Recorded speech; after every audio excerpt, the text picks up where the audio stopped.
What's going on, everybody, and welcome to another episode of the Neg Entropy Chronicles.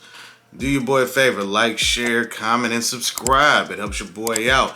And understand, I'm here to keep it funky like two armpits, alright?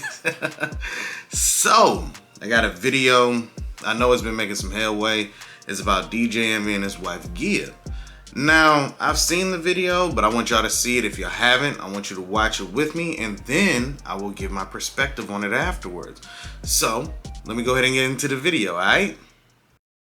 So yesterday we did an interview with the Shade Room, and the Shade Room, of course, only posted a part of the interview, and this is the part that they said, posted. Of course. I'm sure so many women can relate. Like, you want to reward that man for that work, and the only reward that you have to offer is an orgasm. But even if I didn't feel it, I would still be performative. So yes, I was faking it. We got into like a argument, and then she was like, well, you know, I don't be having an orgasm. And I was like, what? And she was like, I don't. I'm like, no, yes, you do. I hear it. Like, yeah, and then she was like, no, I'm faking it. I'm like, every time? And she was like, yeah. And then that just crushed me because I thought I was putting in work. Like, I'm sitting there thinking I'm, Big Daddy Longleg. Big Daddy Longleg. I thought I was Mandingo. Even if you are Big Daddy Longleg, that don't mean that you're doing it right. Okay. All right. So let's open up the phone line. You ain't working that middle just because you Big Daddy Longleg. You gotta know what you're doing down there. 585-1051. We're asking ladies, have you ever faked an orgasm? And if you did, why? When me and my wife wrote this book, I found out years ago that she was faking orgasms. So pretty much our first 10 years of our relationship. She absolutely goes into it in more depth on lip service while you were not in the room. I've heard this before. I even read it in the book. I don't know why it's so funny now. But you got to remember, we were together since 16 and 15. So at about 17, when we started having sex, I didn't know what I was doing. I was her first. You said you was Big Daddy Longleg. I thought I was Big Daddy Longleg. I thought I was Mandingo. And I didn't know. And then they realized you had to learn. First of all, you're too beige to be a Mandingo. Okay, you be a tan dingo. All right, well, I thought I was a tan dingo. Right, what are you talking about? And for the first, couple of years, I didn't know what I was doing. And I had to learn her body and learn what made her orgasm. So we're asking, ladies, have you ever faked an orgasm? If so, why? Let's talk about it. Don't make that sound so nonchalant, King. We're going to stay on you for a while, all right? You ain't staying on me. It took you a decade? Daddy Longleg? Took Daddy Longleg a decade, huh? I'm good now. We've been together 27 years. First 9, 10 was a little rocky. Are you sure you good? How do you know you good? How do you know the acting hasn't gotten better? You want to try? I haven't orgasmed in 12 years from you. Okay, so I feel her pain. Now, you just saw the portion where Charlamagne's roasting them, stuff like that. I wanted you to see that, and I thought about it. I was like, let me do this first. So I apologize that I did it out of order. But I wanted you to see that first because when it comes to situations like that, men are going to be consistently roasted in situations like that. But he asked actually really good question, Charlamagne, was how do you know her faking hasn't gotten better? But that's irrelevant right now. Let's get into the real video, all right? Faking it in a real relationship. That chapter is about the fact that we got together so young. He was my first, he was my only. And I was very inexperienced aside from sex. Before him, the furthest that I'd ever gotten was second base. Before him went up my shirt, and I thought that was a big deal.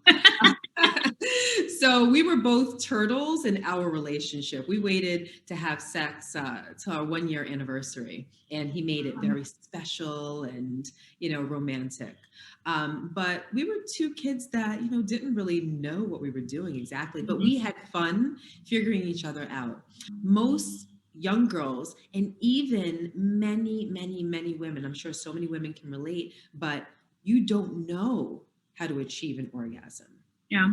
A lot of women have no idea what it feels like to have an orgasm through sexual intercourse. They know how to do it themselves, or they know how to do it through oral sex, but through sexual intercourse, a lot of women just don't know. Now, if you don't know, how do you expect your man to know?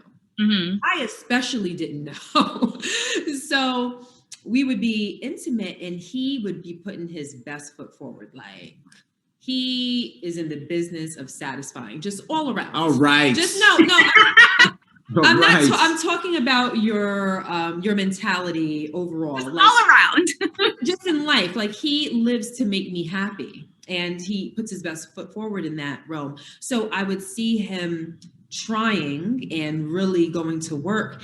And I'm sure so many women can relate. Like, you want to reward that man for that work. And the only reward that you have to offer is an orgasm. But even if I didn't feel it, I would still be performative. So yes, I was faking it. But once you start, how do you stop? Right. How do you climb back out of that rabbit hole? You can't really have a conversation about it now. So I actually did it to myself. But what's more important is the fact that it had nothing to do with him. Right. He was doing everything that a man could do to please a woman. The problem was that I didn't know my own body. And you couldn't communicate what exactly you wanted. Exactly. I had to learn that first. And what the problem was, I was so busy performing and putting on a show that I didn't take the time to be pleased. I didn't take the time to enjoy it because that wasn't my priority. My priority was him. And that comes from a place where, ever since we're young, we're sold these false narratives that women are sex objects. Women are here for the pleasing of men. Women are toys. You see it on billboard ads. You see it on the cover of books. You see it in, car magazines. You see it everywhere. Sexy women draped across something, advertising something. So we're kind of subconsciously led to believe those things. And for me, this is how it played out in my life. And everything is all good there now, right? Oh yeah, he's awesome. I figured out my problems. Hurt my heart though. I ain't gonna lie. I hurt my heart. I might have cried a couple of times, but it helped our relationship even better. But on a more serious note, me doing that was very, very detrimental, and it put into effect the fall of a series of dominoes that hurt our relationship in the absolute worst way. It was actually one of the reasons why he cheated. Mm.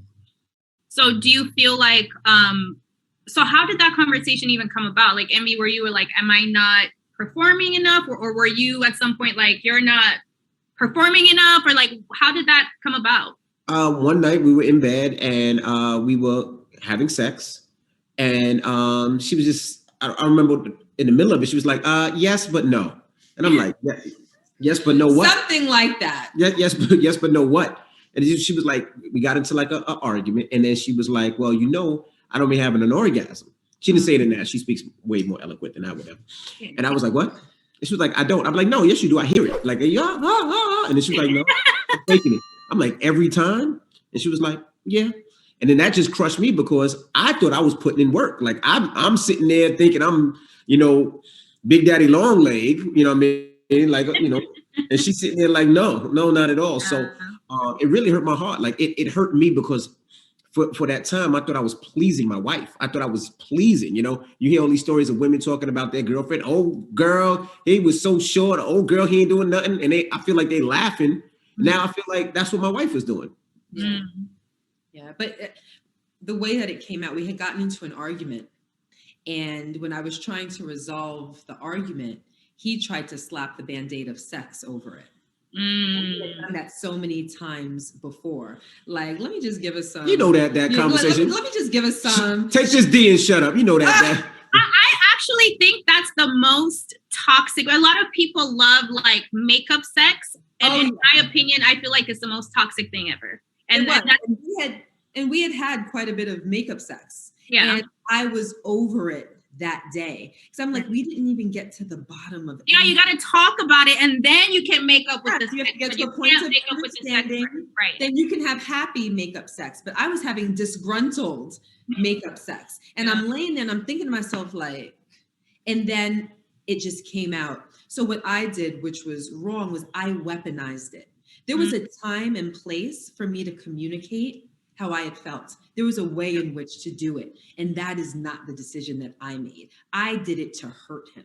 I did it to spite him. And it made our relationship that much more toxic because now I have a husband with a bruised ego who's looking at me as a wife who's a liar and who not only lied, but lied to him for years. And in the most delicate part of your How long had you guys been together when you had that conversation? At that point, I think we were married for we're in this house. That was our Kitterlawn house. It was the other house. It was the other house. It was when we were on Elise. Yep. 16, 17, maybe 17 years ago. So we're probably 10 or 11 years into our marriage. Mm-hmm. Yeah, you remember where the bedroom. I just remember sat there and had the conversation. It was the house prior to the one that we're living in now. So yeah, no, it was a long time ago. But let me tell you something. It had years of consequences.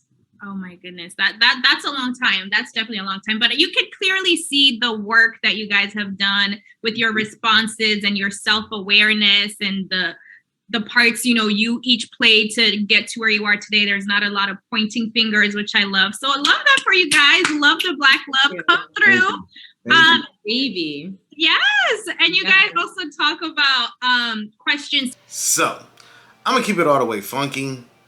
Charlamagne was roasting them, things like that. That happens a lot within the male community. If you are trash in the bedroom and they find out, they're going to destroy you.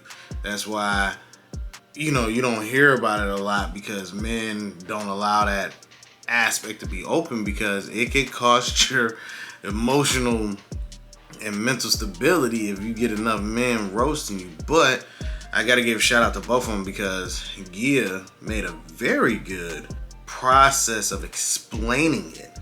She didn't denigrate them. She kept it very honest about herself, things like that. And the truth is that everybody's supposed to grow together. That's why you don't start early. Y'all are children, 15, 16 years old, starting off having relations when y'all don't even know who y'all are yet. You still got to learn things. So now you're learning your body, all of that, because y'all are engaged in something that is for adults. It's not meant for kids. And that's just the God honest truth. We just sleep on it. We just like, oh man, I was hot and ready like Little Caesars. But we think that we know what's going on. We don't understand the repercussions of emotions. We don't understand any of it. So when you look at the whole totality of it, especially when she's like 10 years later, like she said, that might have facilitated the domino effect, which in tune he went to cheating, because, you let me know for 10 years I ain't been doing nothing. Now I gotta go out here and see I gotta prove to myself that I can actually do something, because you just told me that I suck at life. In the very most intimate moment with the person that you swore to spend the rest of your life with, provide and protect you, or provide and protect for, doesn't even enjoy the most intimate moment of y'all existence, really. You know what I'm saying? So you her first, she your first, and now you just realized all of this is a lie. It would shatter your world. It would be literally people throwing 100 rocks at a glass house and you just getting cut with shards. I mean, that's just being honest. So then you go on, try to find somebody to prove that you actually have stuff to deliver, and you can mess up that relationship, but it doesn't really matter, because the trust is already gone, because it's not even existent. Because I'm telling you, this happens a lot where women do not have conversations with their men. And I'm hoping that the fact that they're even talking about this instead of roasting and denigrating people, it opens the door for people to understand that you should be able to communicate with one another, especially in a marriage relationship. You should be able to communicate with one another from beginning on. Like, hey, I don't like that. I don't like this. Not on some, I done rode the carousel of many men. No, just you my first, only person. I don't like this. Can we, let's work it a different way. And not hurting the ego. Like she said, she weaponized it. And because she weaponized it, it turned into a whole disarray, because now you're 10 years in. Like she said, she dug a hole and couldn't figure out how to get out of it. So much respect to her. She was very well spoken. Like, man, I got a lot of respect for her in that, because it wasn't to, ish on them or anything like that. She just kept it real and also recognized her faults in it. You know what I mean? She recognized where she went wrong in a relationship, and that's important too for growth, because he's only doing what he thinks is working. All of this lying and stuff, because I'm telling you, I've heard women say, I've gone 10 years and I ain't never get one with the dude. I'm like, how? That's your fault. You ain't never tell him. But then, how do you expect another man that you tell that to and you go, oh, this was the greatest, that they're going to actually believe that? They're going to be like, now she lying again. You see what I'm saying? So that's just what these women need to understand. You have to be open and honest in these conversations. A lot of women just think that he's supposed to come with the bang bang boogie and know what he's doing off rip, but Snoop Dogg said it best, different strokes for different folks. It doesn't apply across the board. Not everybody that you meet gonna come with the bang bang boogie every time.